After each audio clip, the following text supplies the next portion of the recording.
Well,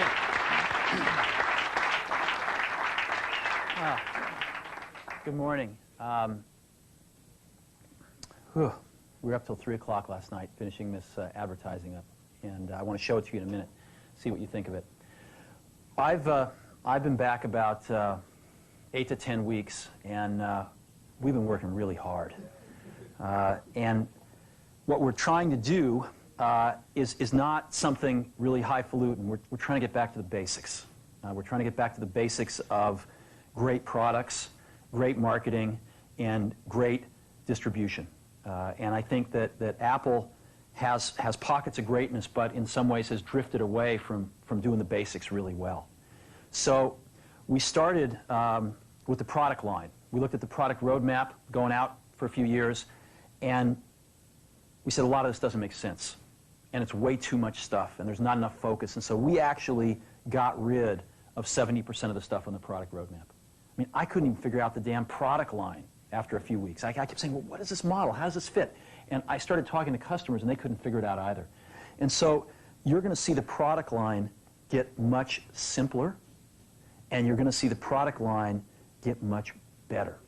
And there's some new stuff coming out that's incredibly nice. In addition, we've been able to focus a lot more on the 30% of the gems and add some new stuff in that is going to take us in some whole new directions. So we are incredibly excited about the products. And I think we're really thinking differently about the kinds of products we have to build. And the engineering team is incredibly excited. I mean, I came out of the meeting with people that had just gotten their projects canceled, and they were 3 feet off the ground with excitement because they finally understood where in the heck we were going, and they were really excited about the strategy. In the same way, we, I think, have not kept up with innovations in our distribution. Well, I'll give you an example. I'm sure it was talked about this morning, but we've got anywhere from 2 to 3 months of inventory in our manufacturing supplier pipeline and about an equal amount in our distribution channel pipeline. So we're having to make guesses 4, 5, 6 months in advance about what the customer wants. And we're not smart enough to do that. I don't think Einstein's smart enough to do that. So what we're going to do is get really simple and start taking inventory out of those pipelines so we can let the customer tell us what they want, and we can respond to it super fast. And you're going to see us be doing a lot of things like that. Today is just the first of many things we're going to be doing with you. So we're going to be not only, I think, catching up to where the best of the best are in distribution, but we're going to actually be innovating and be breaking some new ground, I think, in the coming several months. And I'm pretty excited about that as well in the distribution manufacturing side of things. And that gets us to the marketing side of things. To me, marketing's about values. This is a very complicated world. It's a very noisy world. And we're not going to get a chance to get people to remember much about us. No company is. And so we have to be really clear on what we want them to know about us. Now, Apple, fortunately, is one of the half a dozen best brands in the whole world. Right up there with Nike, Disney, Coke, Sony. It is one of the greats of the greats, not just in this country, but all around the globe. But even a great brand needs investment and caring if it's going to retain its relevance and vitality. And the Apple brand has clearly suffered from neglect in this area in the last few years. And we need to bring it back. The way to do that is not to talk about speeds and feeds. It's not to talk about MIPS and megahertz. It's not to talk about why we're better than Windows. The dairy industry tried for 20 years to convince you that milk was good for you. It's a lie, but they tried anyway. And the sales were going like this. And then they tried Got Milk, and the sales have gone like this. Got Milk doesn't even talk about the product. Matter of fact, it focuses on the absence of the product. But the best example of all, and one of the greatest jobs of marketing the universe has ever seen is Nike. Remember, Nike sells a commodity. They sell shoes. And yet, when you think of Nike, you feel something different than a shoe company. in their ads, as you know, they don't ever talk about the products. They don't ever tell you about their air soles and why they're better than Reebok's air soles. What does Nike do in their advertising? They honor great athletes and they honor great athletics.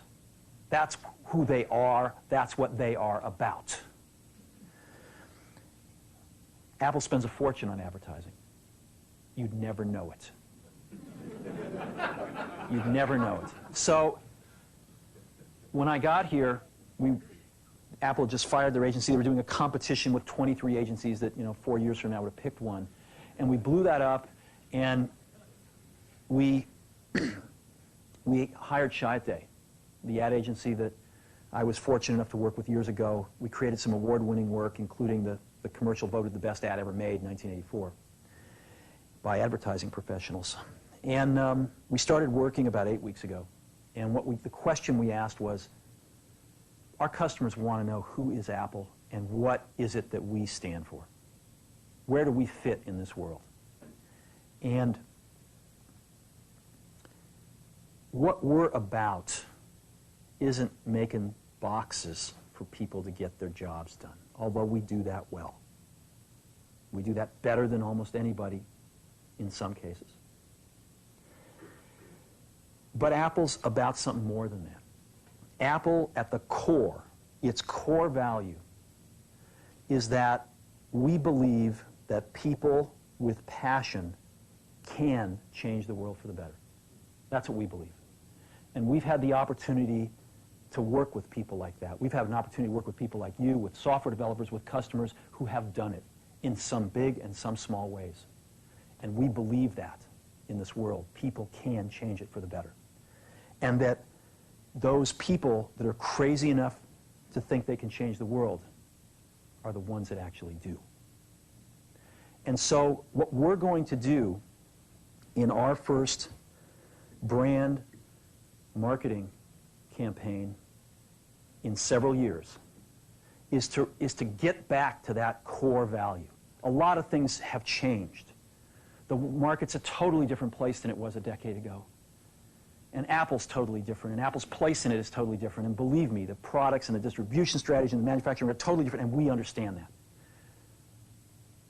But values and core values, those things shouldn't change. The things that Apple believed in at its core are the same things that Apple really stands for today. And so we wanted to find a way to communicate this. And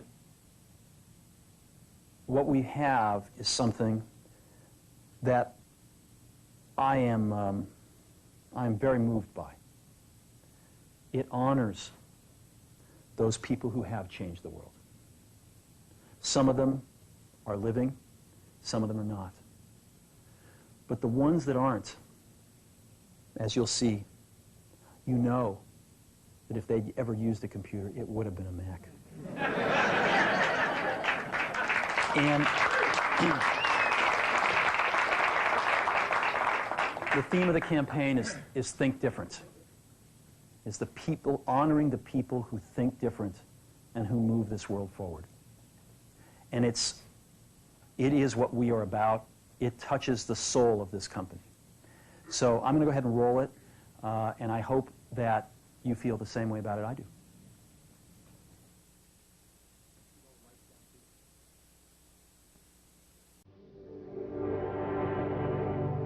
Here's to the crazy ones, the misfits, the rebels, the troublemakers, the round pegs in the square holes, the ones who see things differently.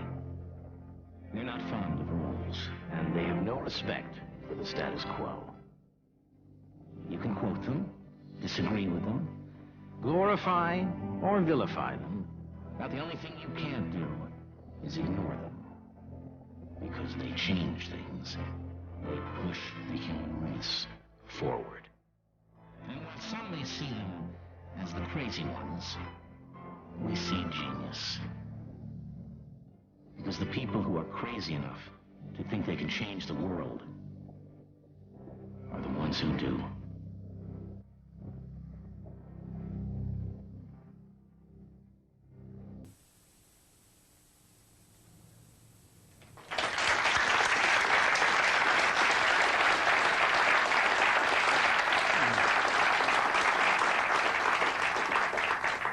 So that puts it out there. That puts us out there saying this is who we are. This is what we stand for. I don't know, do you like it? Yeah. Yeah. Good. I know that some people will criticize us for, you know, not talking about all those things about why we have better plug and play. But we've got to let people know who Apple is and why it's still relevant in this world. And I think this will do a pretty good job. We are breaking this campaign this Sunday in a rather poetic way. The Wonderful World of Disney is restarting on ABC, and the first thing they're showing this Sunday night, I believe it's at 7 o'clock, is the network premiere of Toy Story. And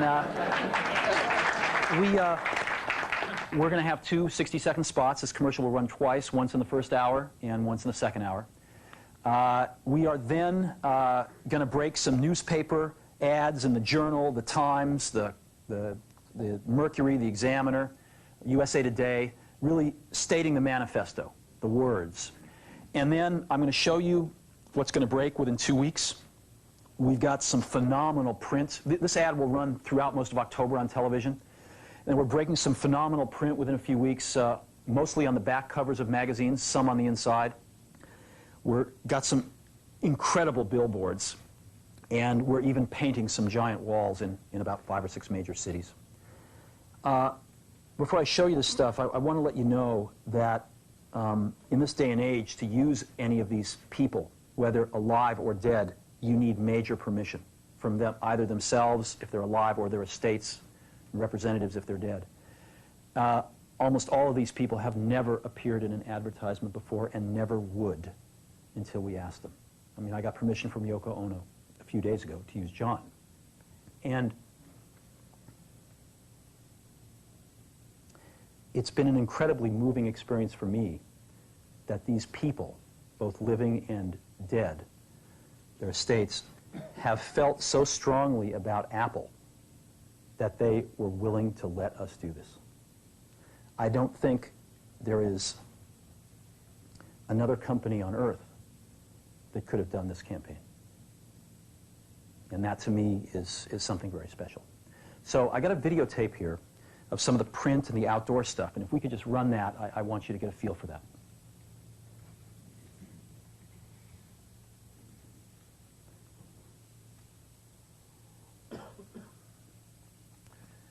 This is an example of a print ad you might see on the back of a magazine.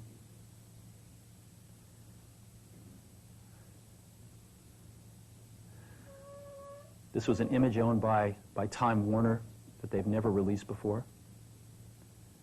Martha Graham.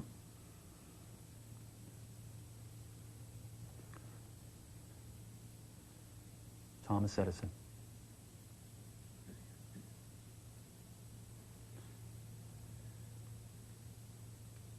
Alfred Hitchcock.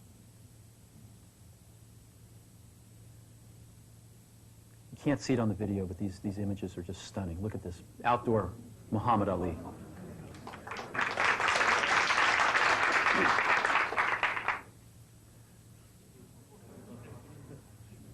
All this stuff is going up in the next 2 weeks.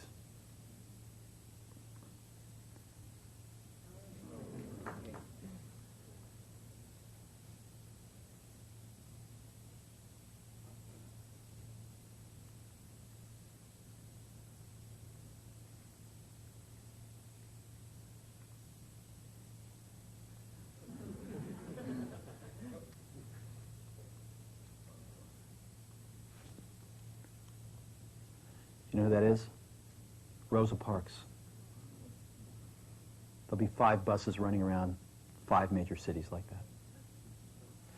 So that's what we're doing.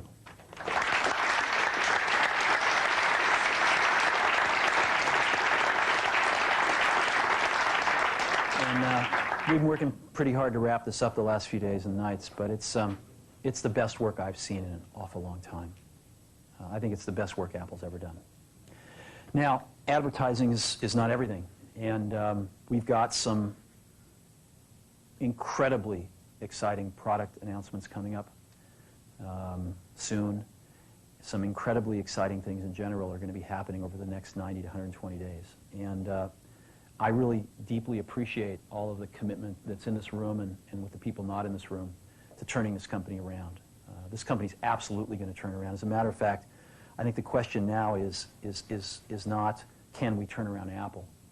I think that's the booby prize. I think it's, can we make Apple really great again? So thank you for your time.